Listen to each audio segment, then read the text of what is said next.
Olá, boa noite. Começa agora o Terra Viva DBO na TV.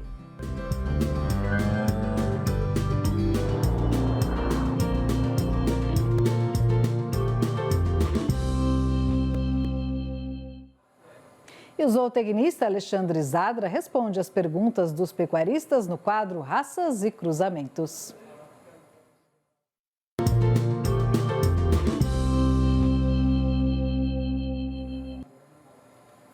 E hoje a pergunta é do pecuarista Plínio Olivares, que tem uma fazenda na divisa de Santa Catarina com o Paraná. O Plínio quer saber qual a melhor opção entre touros Indo-Brasil e Brahman. Olá, Plínio.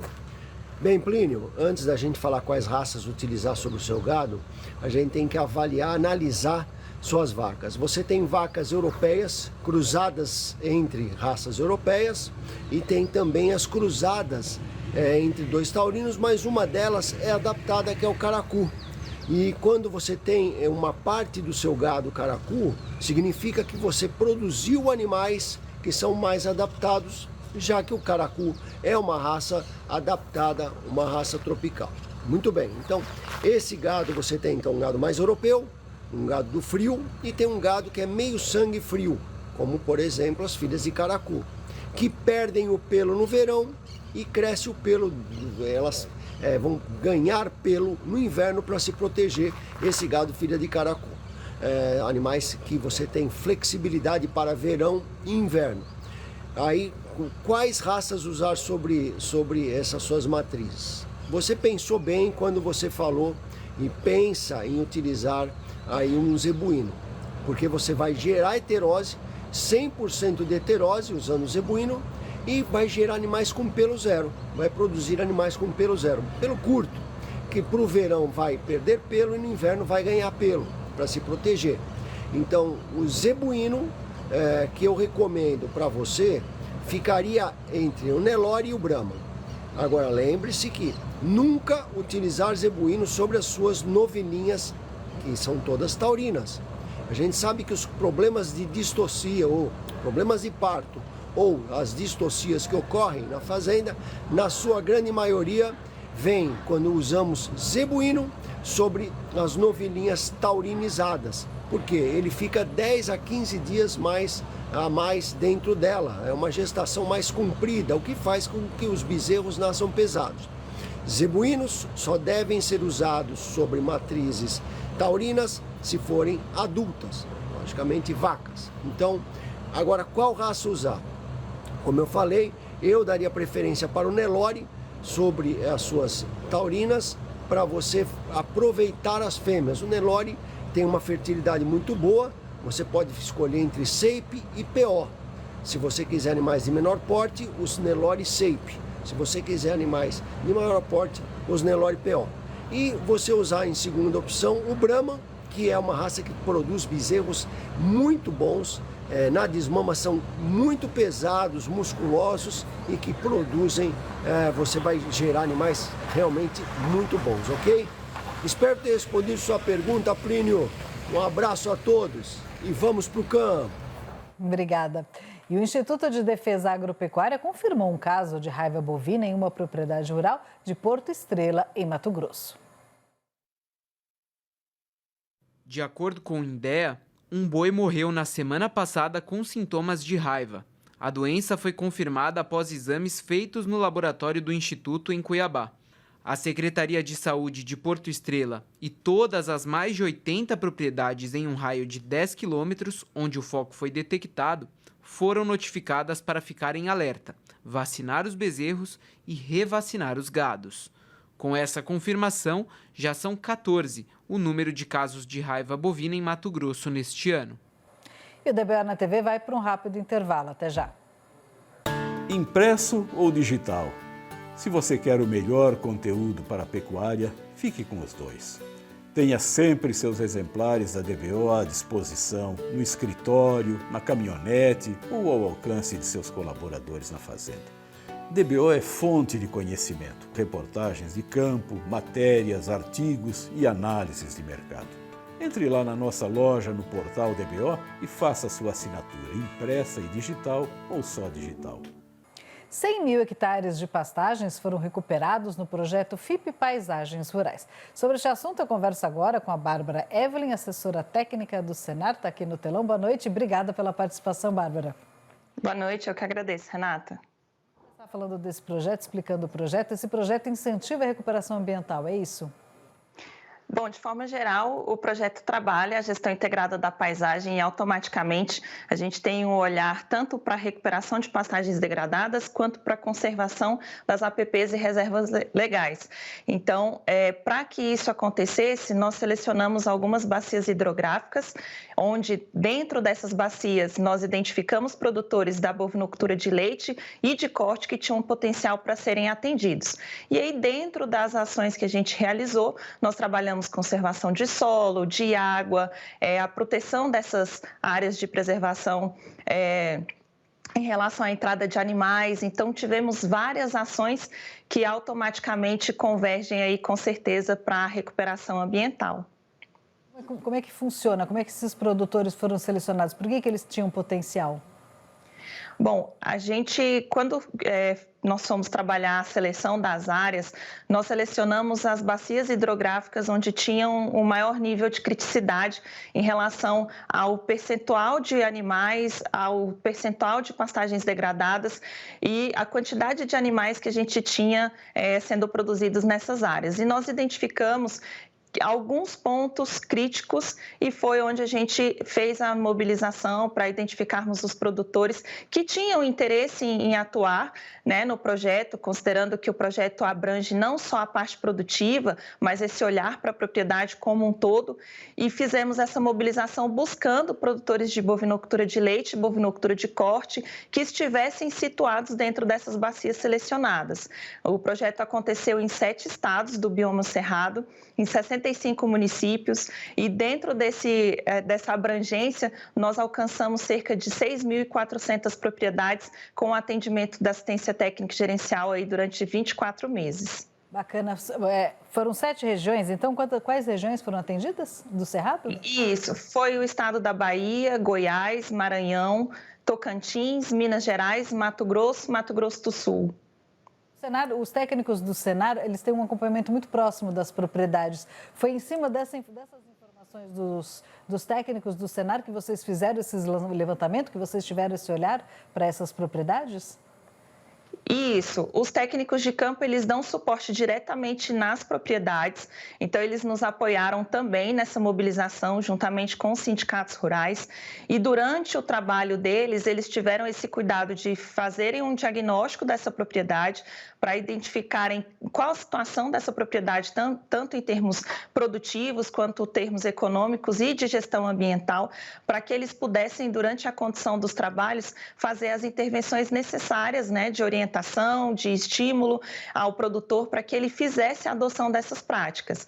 E aí, olhando tanto para a adoção de práticas ABC, que seria recuperação de pastagens degradadas, integração lavoura-pecuária ou integração lavoura-pecuária-floresta, quanto para a recuperação das áreas de APP e reserva legal, né, dentro daquilo que era necessário, de acordo com a identificação se tinha um passivo, se não, se tinha uma capacidade de melhoria, né, da diversidade daquela área. Então, os técnicos, eles foram fundamentais nesse processo.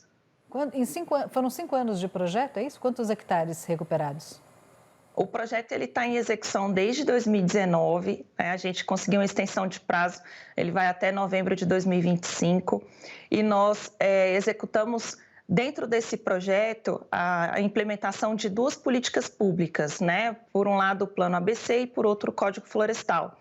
E aí, dentro dessa atuação, nós tínhamos alguns indicadores que eram indicadores core, né? Que são indicadores principais do projeto. Olhando para a recuperação de pastagens degradadas, onde a gente tinha a meta de 100 mil hectares, alcançamos essa meta, e a recuperação, a conservação das áreas de APP e reserva legal representavam também um outro indicador específico, onde a meta era 7 mil e a gente conseguiu superar aí com esse trabalho que os produtores fizeram, né, o engajamento deles em relação à produção com sustentabilidade, esse olhar para o meio ambiente também, além da produção, né, que gera aí renda para eles, e a gente acabou conseguindo superar essas metas. Então, é muito gratificante saber que a resposta foi positiva, né? Porque o técnico, ele orienta, ele leva a instrução, ele mostra os caminhos, mas quem definitivamente faz é o produtor rural. E a gente teve uma adesão muito positiva nesse sentido. Eu já fiz muita reportagem com os técnicos do Senar e eu vejo a diferença no campo, né? Quando o produtor ouve, o conhecimento do técnico faz toda a diferença. Você falou dos pontos críticos. Quais foram os pontos críticos mais encontrados nessas propriedades assistidas? Bom, de modo geral, a gente tem um percentual de pastagens degradadas muito grande no país, né? A gente estima aí que temos mais de 60% de pastagens degradadas. E nem sempre o produtor nota que essa pastagem está em algum nível de degradação. E a degradação, ela é um processo dinâmico. Então, à medida que o tempo vai passando e eu deixo de implementar as boas práticas, seja de manejo animal, seja de manejo da fertilidade do solo, seja do próprio cuidado que eu preciso ter com essa forrageira, eu começo a ter um avanço desse processo de degradação. Então, eu começo aí, num nível mais simples de manutenção, a necessidade de eu fazer uma análise, fazer uma correção, fazer uma adubação. Num nível mais intermediário, eu já começo a ter problemas com o surgimento de pragas, com o surgimento de processos erosivos. E num nível mais grave, eu tenho erosão e compactação do solo, até perda desse solo. Então, acaba que, se eu estou falando que mais de 60% tem algum nível de degradação, em todas essas áreas eu precisava fazer algum nível de intervenção. E aí os técnicos atuaram identificando qual era o nível de degradação dessas áreas e que tipo de intervenções eram necessárias para que a gente iniciasse um processo de recuperação e, quem sabe, recuperasse 100% dessas áreas. Bacana. E qual foi a tecnologia mais empregada? Os custos não foram altos, né, para essas aplicações, ou o produtor teve que gastar bastante? Não, aí depende, Renata, do tipo de intervenção que foi realizado e do nível de degradação. Mas a gente tem uma conta e um cálculo que vai de R$200 até R$ 1.700 em média de investimento, na verdade, que o produtor fez, porque isso retorna para ele em produtividade, retorna para ele no número de animais que ele consegue colocar nessa área. Então, um recado que seria importante a gente frisar nesse dia é que não deixe avançar o nível de degradação, né? Olhe para essa pastagem, porque enquanto ela está no nível de manutenção, o meu custo é muito mais baixo, né? A gente está falando de R$200, R$300 por hectare, aí, dependendo da região e dependendo do nível de intervenção. Enquanto, se eu avanço para o nível intermediário, eu tenho um custo maior, e se eu avanço para um nível grave, eu tenho um custo muito maior, e inclusive eu posso ter que ter algumas intervenções em nível de engenharia, né? A gente falando, por exemplo, de processo erosivo avançado, a gente tem as vossorocas, e uma vossoroca não é algo simples de se recuperar. Então, o grande trabalho aí é antecipar, né, os riscos, trabalhar em cima do manejo para que seja minimizado a possibilidade de você ter um alto custo nessa área e, com certeza, você ter aí um retorno para a sua atividade econômica. Prevenir é sempre melhor. Se você falou do resultado na produção, produtor, quais foram os resultados que vocês encontraram? Um gado mais bem alimentado, mais produtividade? O que vocês viram? Tudo isso. É muito gratificante a gente notar dentro das propriedades que tem tanto resultados palpáveis quanto resultados que os produtores vão percebendo ao longo do tempo durante esse trabalho, né? No Cerrado a gente tem 2 períodos muito marcantes, o período de seca e o período chuvoso. E sempre no período de seca há uma preocupação de como manter esses animais, como alimentar esses animais. Então, se eu trabalho a capacidade de suporte, se eu adequo a taxa de lotação, automaticamente eu estou ganhando aí em produtividade, né? Eu trago a água, eu trago o alimento correto para esse animal, eu estou evitando dele ter um gasto energético desnecessário, então eu estou evitando que ele perca energia, que ele perca a conversão de carne ou de leite, enfim. E olhando para os resultados de percepção dos produtores, quando a gente tem uma conservação de solo, uma conservação de água, a gente está permitindo que esse solo tenha uma cobertura vegetal que evita que ele comece a sofra aí as intempéries, né? Seja em relação à temperatura, seja em relação à velocidade da chuva, que acaba causando os processos erosivos, ao mesmo tempo que tendo a cobertura, tendo o enraizamento, ele consegue ter uma maior infiltração de água, ele consegue reter água no solo, recarrega os lençóis freáticos. Então, são vários benefícios que vão fazendo com que o produtor perceba, por exemplo, que num período de seca, a pastagem dele resiste um pouco mais de tempo verde, ou talvez até aquela quantidade de matéria que fica ali no pasto, permite que ele mantenha esses animais numa condição muito melhor, inclusive evitando a perda desses animais. A gente teve muito relato de produtor que no período de seca ou tinha que alugar pasto, e aí pagando o preço de mercado, ou tinha perda de animal, inclusive. Então, o fato de não ter perda também é um ganho. A gente avalia dessa forma. Já mostraram, então, que o projeto realmente valeu a pena, vale a pena investir em prevenção e recuperação. Para a gente encerrar, vocês têm ideia de se esse projeto pode servir de exemplo para outras regiões? Porque a gente sabe que tem outras regiões com áreas degradadas também, não só no Cerrado. Existe essa previsão desse projeto ir para as outras áreas, outras regiões? Esse projeto, especificamente, ele tem um período de início e fim, mas as unidades do Senar, nas regionais, têm trabalhado muito as ações de sustentabilidade voltadas para o atendimento aos produtores, com a adoção das práticas ABC e também olhando para a adequação ao Código Florestal. Então, todos os estados onde a gente tem unidades do Senar, e não só o Senar, outras instituições também têm olhado para isso. Afinal de contas, a gente tem um ganho que é ambiental, a gente tem um ganho econômico diretamente para aquele produtor, e aí a gente ainda tem uma contribuição para as mudanças climáticas, né? O projeto tem essa visão também com a agricultura de baixa emissão de carbono, de contribuir para a redução dos gases do efeito estufa. Então, é algo que é um tema que está bastante em ênfase. As regionais do Senar, as instituições de modo geral de assistência técnica, de pesquisa, têm olhado para isso com bastante critério e têm trazido cada dia mais próximo do produtor esse tipo de informação, esse tipo de trabalho, no intuito de que isso beneficie, de modo geral, a todos que implementam. Ótimo, parabéns pelo projeto, muito bacana saber desses resultados. Obrigada pela participação e até a próxima. Eu agradeço a oportunidade. E o DBO na TV vai para um rápido intervalo. Até já. O projeto de lei estabelece novas regras no preço do leite pago ao produtor.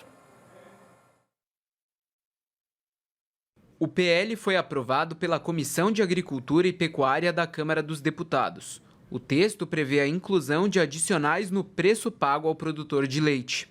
O projeto torna obrigatória a informação antecipada dos valores e pode incluir os seguintes acréscimos: qualidade, volume, distância, serviços ambientais e bem-estar animal. Além disso, as empresas deverão informar aos produtores a metodologia e os critérios de avaliação com pelo menos 15 dias de antecedência. Para aprovação, o projeto precisa passar por outras comissões e depois segue para votação no Senado. E vamos agora para as informações do mercado do boi gordo e as cotações nas principais praças do país.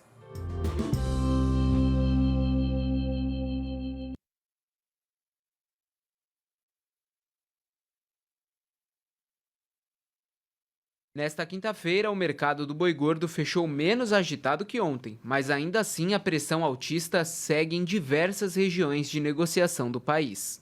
No balanço do dia da Scott Consultoria, foram registradas altas em 8 das 32 praças apuradas.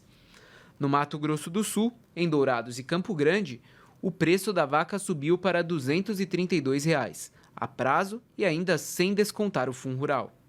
Já no sul de Minas Gerais, a situação foi um pouco diferente. Quem subiu foi o boi, que agora é comercializado por R$ 230 por arroba.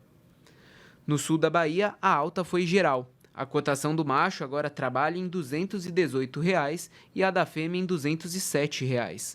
No oeste do estado, a vaca subiu para R$ 210 redondos.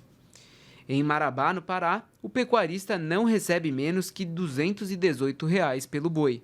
No sul do Tocantins, o preço da vaca foi reajustado para cima e custa R$ 210 por arroba. E fechando a lista do dia por Santa Catarina, que registrou o maior preço do boi do mercado desta quinta-feira. O pecuarista catarinense comercializa agora o macho engordado por R$ 252. E o Terra Viva DBO na TV de hoje fica por aqui. Muito obrigada pela sua companhia e até amanhã.